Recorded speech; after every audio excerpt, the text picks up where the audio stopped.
Today we have with us a young Indian who has settled on a career path, which is something that most young Indians are still exploring. So please listen to her. Hello, everyone. Good to be with you once again. Right now, we have with us Muskan Jain. She has joined the Indian Economic Service, and so she's on her career path. Let's listen to her. Over to you, Muskan. Thank you very much, sir, for having me on this platform.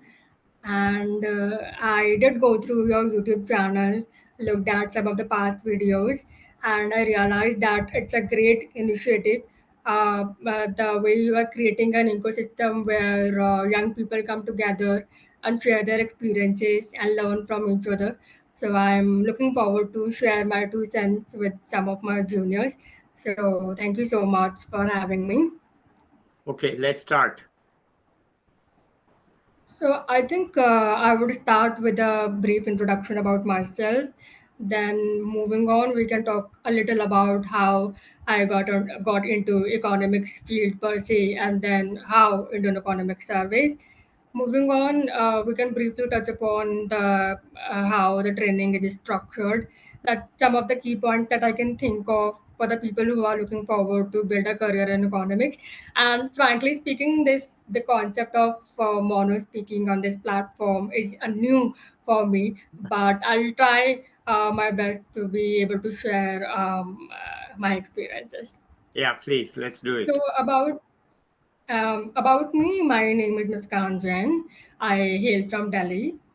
I did my undergrad in Bachelor's in Economics Honors from St. Stephen's College and graduated in 2019. And I did my Master's in Economics from Delhi School of Economics. Besides that, I also did a brief corporate stint in venture capital industry in the capacity of investment analyst. And currently, I am undergoing training with the Institute of Economic Growth in Delhi as an Indian Economic Service Officer trainee. Yeah, let's Um, proceed. so I think people often ask me whether you have someone in civils in your family or Indian Economic Service was something that you always planned on to do because my career trajectory is something that I did graduation in economics, then went on to do masters, then immediately after that I got into service. So, but let me dispel this notion. In fact, I never planned on giving civils back during school, back during college, not because I hated economics, but rather this prevailing notion or illusion that is created around that economics as a subject is daunting or formidable and perhaps an unattainable pursuit. And I would say back in school, I loved reading economics, and it was a subject that was something I could read even if I'm bogged down by the upcoming boards. However, again, this notion that the career in economics is difficult got to me, and I remember when I was filling the application form for St. Stephen's College, we were to fill up certain behavioral questions as to what got you interested in this subject and why are you interested to apply for this college, and followed by the interview. So I had planned to apply for both economics honors as well as mathematics honors, but my first preference was mathematics honors because I felt that this is my strong pursuit as compared to maybe economics, and also this I was frightened by the idea that perhaps the career or the subject is difficult. But More so difficult than mathematics. I mean, um, honestly, how could anybody think like that? I think mathematics is the hardest subject for most of us.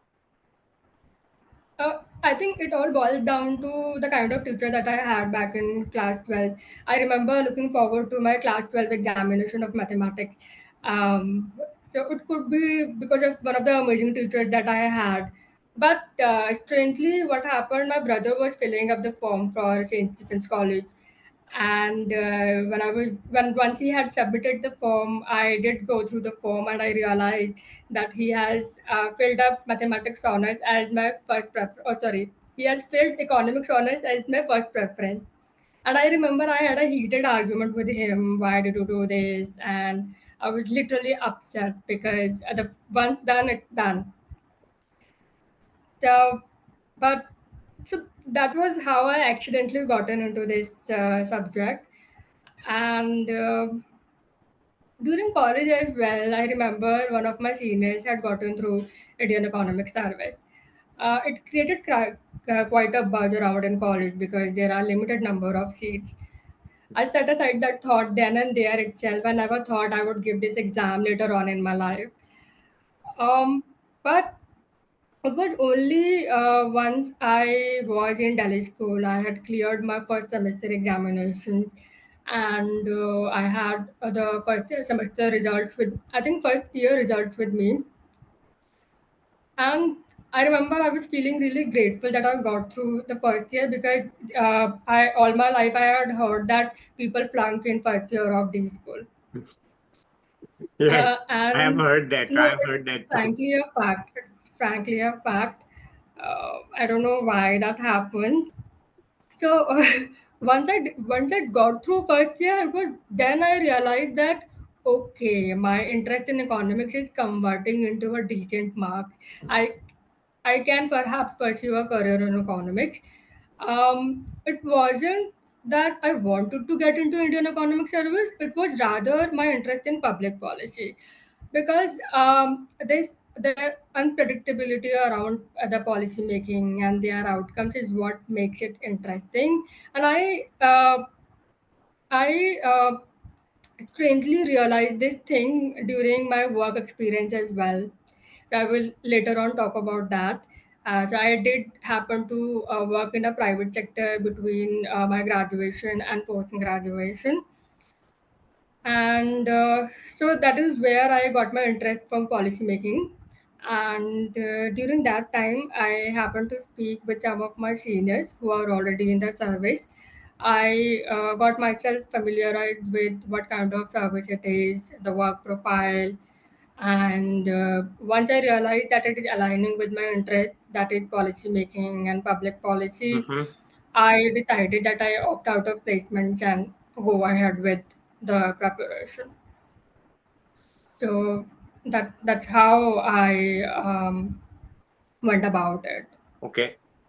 So how did you pass the exam, UPSC exam? What's the secret that you had? I think there is no secret to it. The one thing that I can perhaps say that there are a lot of uncontrollables. You, although you would plan your day, you will plan what sources you would refer to, and in how many months you would complete your course. There would be several uncontrollables. In the sense, in my case, I was in my second year when I was preparing for the Indian Economic Service. And while my batchmates were preparing for placements, I was preparing for Indian Economic Service. And at that point of time, I remember it was a COVID year and we were having online classes. And so we were expecting that our fourth semester examinations would also be conducted online. But around that time, once my fourth semester began, the things had started turning offline. We were asked to come to campus and attend classes offline. So that was when it hit me because I was planning to appear for Indian Economic Service examination in the same year. And given the nature that the basic eligibility to appear for this examination is post graduation, so I had this lingering fear in my mind: what if I do not clear fourth semester examination? Mhm. I would not be able to sit for Indian Economic Service examination. So this Mm-hmm. was something I had in my mind for months. I would say for a year, because fourth semester began, went on for 6 months, and after the semester examinations, I had my Indian Economic Service examination. Then up till the result came, this was a 1 year process, and so that was one of the uncontrollable that I'm talking about, um, and I was not very sure if I'm going to write the exam in the same year. To be able to focus on two things was a little difficult task at that point of time. So no secret sauce Okay. to Yeah, just shape old-fashioned hard this work. exam. Hard work. Hard work plus smart work. That's what I have realized.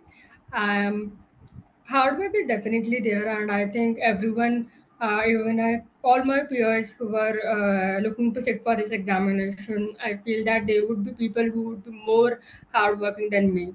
Hmm. But why smart work counts here is because you have lots of sources to refer to. Um, Everyone would be referring to same sources. You can come up to me and ask the sources that I refer to or any other topper. Our sources would by and large would be same. Hmm. But what makes it different is that you understand the demand of this examination. For example, you are supposed to study, let's say, microeconomics theory of H.L. Ahuja. Everyone would be doing this. Everyone who has who is post graduated in economics would be able to do it. But you have to really understand that you align what you are reading with the demands of the paper. Yeah. That becomes very very important. You do not have to read books from end to end, and then also when you have prioritized the topics, you understand that in how much depth that UPSC is asking questions. What are the favorite topics or low hanging fruits that we call Yeah. when it comes to the examination? So that becomes very important that you identify it. And also I feel second thing is that you strategize this journey based on your own strengths and weaknesses. Everyone would be telling you that you are postgraduate in economics. The syllabus for Indian Economic Service examination would be very familiar to you. You would be able to easily sail through it, right? But you know yourself Yeah. what are the topics that you can falter in, what are the topics where you actually have a strength in. So you strategize things based on your own requirement. There might be people who would tell you, let's say, one section of the paper, international trade, that's where you should devote maximum time. Most of the people dread international economics, but you see your strength. Maybe you might be having good teacher back during your graduation and post graduation, and you Mm. might not need that much time in that subject, but maybe mathematics or microeconomics is your weaker area. So you identify that and work according to it. Hmm. That's another point that I want to drive home or to the listeners who are listening to it. Okay. Good point. Smart. Because you don't have enough. Everybody has the same sources. You have to be smart about how you go to do it. Good. Let's continue, Muskan. Um, I think we can talk about basically the work profile of IES officers, so Yes. that people who are planning to build their career in economics and might not be, because they do not get insider information as to how their work life looks like. Yeah. I'm also So keen to know. Not only people who are junior, but I'm also keen to listen to this work profile. So let's have it. So this service is very, very multidisciplinary in nature. Hmm. At one point of time, you might be working with the research-based organizations, let's say Niti Aayog, which is a think tank for Government of India. If you are posted there, what you will be basically expected to do is research. Mm, Basically similar to what you would be doing as a PhD scholar. Yeah. So it will feel like similar to college life as well. You would be researching, collecting data, Hmm. estimating your equations and all these things that we do for the PhDs. So that's one area, and maybe there might be people who might be looking to do PhD in economics. So this is one area that might interest them. Okay. That is one. Second area is economic survey and budget. It's something that economic service officers are massively engaged in. Economic survey, I would say that most of it comes from economic service officers. Economic survey basically is a snapshot of the past 1 year development of the economy. Then similarly for the budget, you work on it, and then some of the lucky ones get to you know stay logged in during the process of Yeah. making a budget. Yeah. And once the budget is processed, only then you come out. Yeah. So this is another area that we are exposed to. Thirdly, it could be administrative related work. You would be sent on fields, and you, along with your team, would be collecting data on ground. Let's say there is a scheme Manrega. We want to understand how this scheme is progressing in a district, and if there is certain improvement that you might want to suggest. So this is another area that you get to work on, policy making as well as policy assessments. Um, then fourth, you might also get to work on international trade agreements, free trade agreements. Hmm. So I know one of my seniors. She is working on UK India free trade deal. Yeah. So that comes under Ministry of Commerce. Yeah. So it's a lot. It's very diverse in nature. Okay. And good thing here is that after I think 5 years of work here or 7 years of work, you can go for your PhD fully sponsored on the condition that you come back to government of India. Yeah. Okay. Wonderful. And yes, Okay. That's also great. Please as I mentioned before, yeah. go ahead. Yes, I was just putting up heads up for the listeners that you can sit for this examination only if you are a postgraduate in economics. However, if you are currently doing your undergraduation that's not in economics, you can still pursue this examination given that you have your post graduation in this subject. Yeah. All right.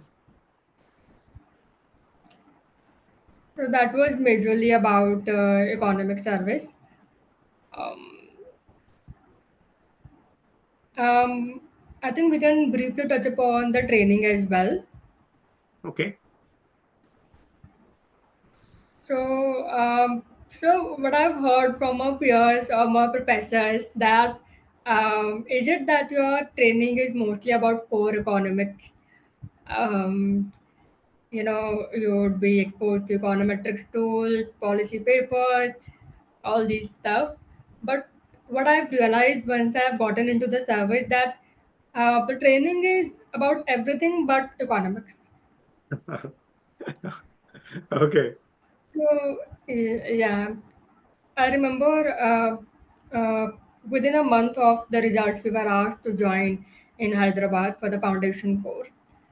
Um, so this course was mainly um, about fostering team skills, um, uh, helping you build extracurriculars, sports. So lots of multi-dimensional activities used to happen during foundation course. Our typical day used to start with the physical training or PT in a short form that we say.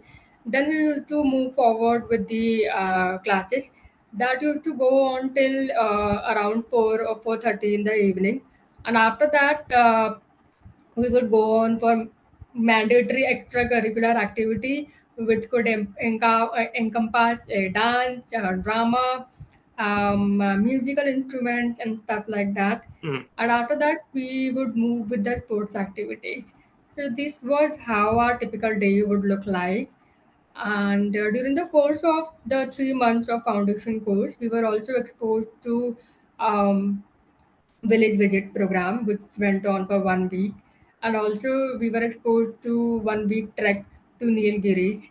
So these are some of the things that they planned on. And in fact, I really loved how our curriculum is designed. The cadre has really invested a lot in our training. Okay. Can I ask you what's the ratio of boys to girls in your batch? Approximate.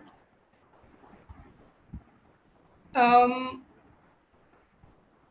it's the only cadre which has more girls. I see. Okay. All right. I think that answers the question. That answers the questions. Right. Good. I just wanted to know. I'm just curious. Okay. Good. Yeah. All right. Okay. So good. So you are in Hyderabad. You have become multicultural, multidisciplinary. Now what?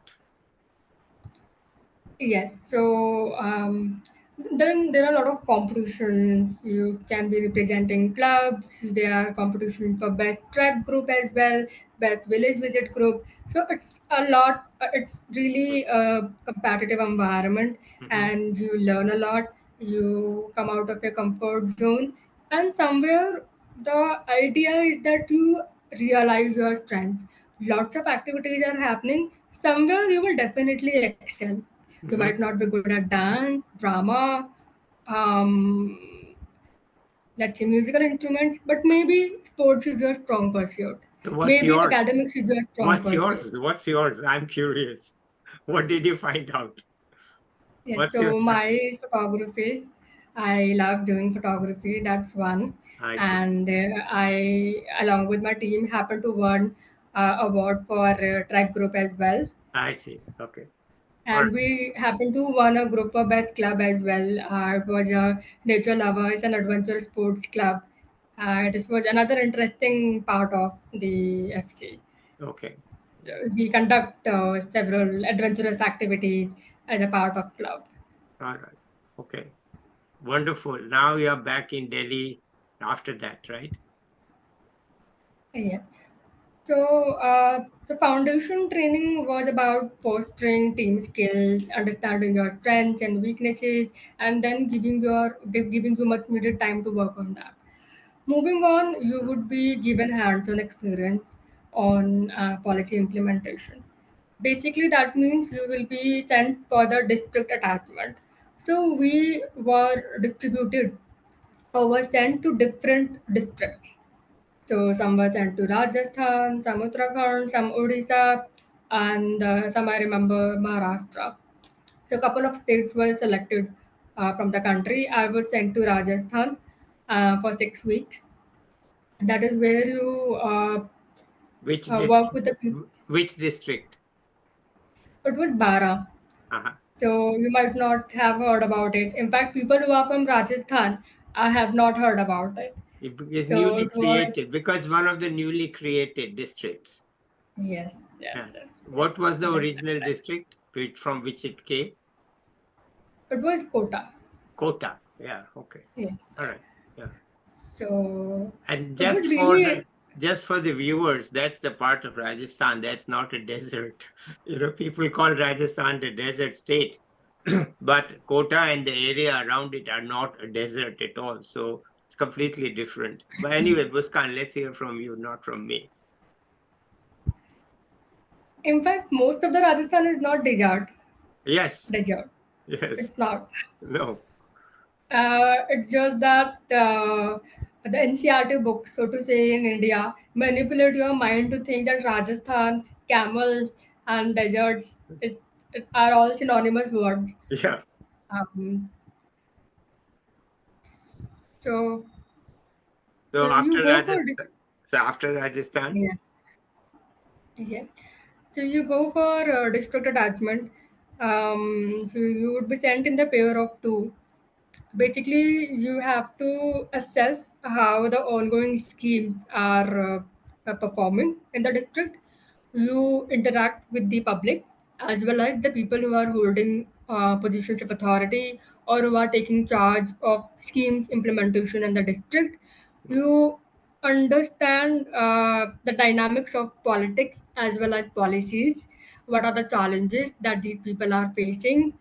So it was lots of learning for me. I would say my learning curve was hockey stick in a nature. I learned a lot there, and also it was somewhere quite contrasting to what I usually read in existing literature, so to say.